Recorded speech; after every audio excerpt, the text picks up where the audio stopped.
안녕하십니까, 우짜입니다. 이번 이야기는 구질서는 무엇이었을까? 입니다. 그럼 보시죠.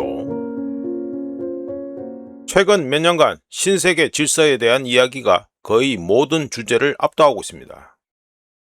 그런데 우짜 기준에서는 2008 금융위기를 기점으로 끝났지만 2026년 현재 우리가 작별 인사를 하고 있는 구질서, 즉 2차 세계대전 이후 세계를 지배했던 시스템은 무엇이었을까요?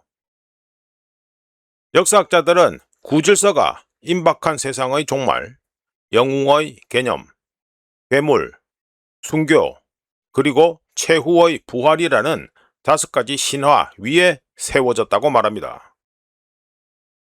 2차 세계대전은 인류 역사상 가장 파괴적인 사건 중 하나였으며 2차 세계대전을 겪은 사람들에게 있어서 2차 세계대전은 말로는 형용할 수 없을 만큼 압도적인 경험이었습니다. 그래서일까요?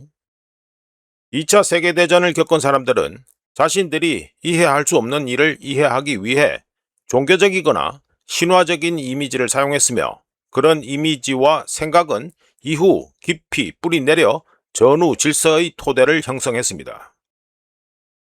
하지만 2차 세계대전을 겪은 세대가 세상을 떠나면서 그들이 믿고 살아온 신화들도 점점 사라지기 시작했습니다. 2차 세계대전이 끝난 1945년에 등장한 가장 강렬한 이미지 중 하나는 아마겟돈이라는 신화일 텐데요. 독일 제국부터 바이마르 공화국, 나치 독일, 그리고 동독까지의 삶을 기록한 독일 언어학자이자 일기 작가인 빅터 클렘페러는 1945년 민헨의 폐허가 심판의 날을 떠올리게 했다고 언급한 바 있습니다.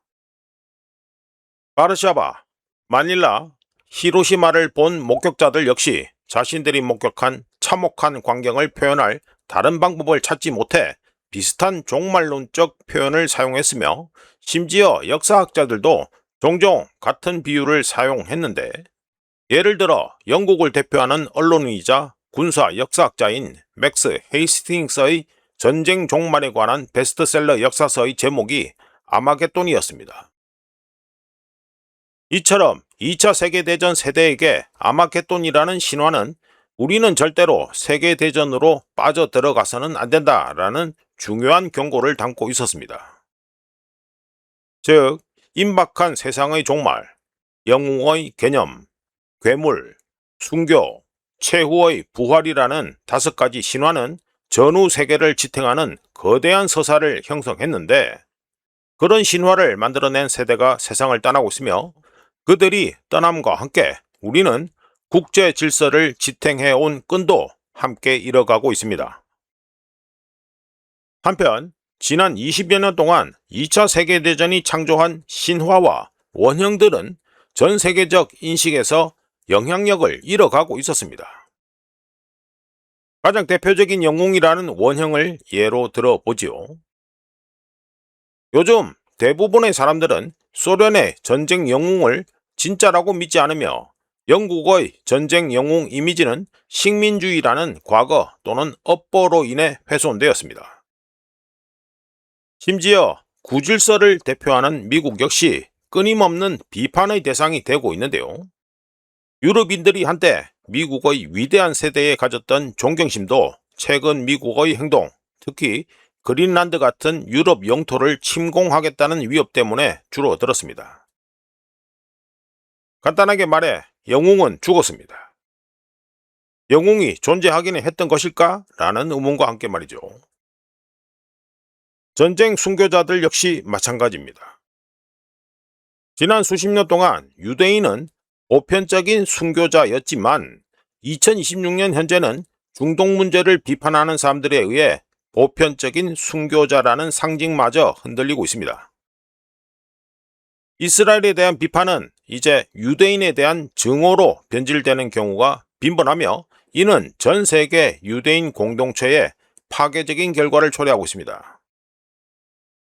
역사학자들이 이스라엘과 유대교는 같은 것이 아니라고 끊임없이 알리려 하지만 세상은 더 이상 그들의 말에 귀 기울이지 않습니다.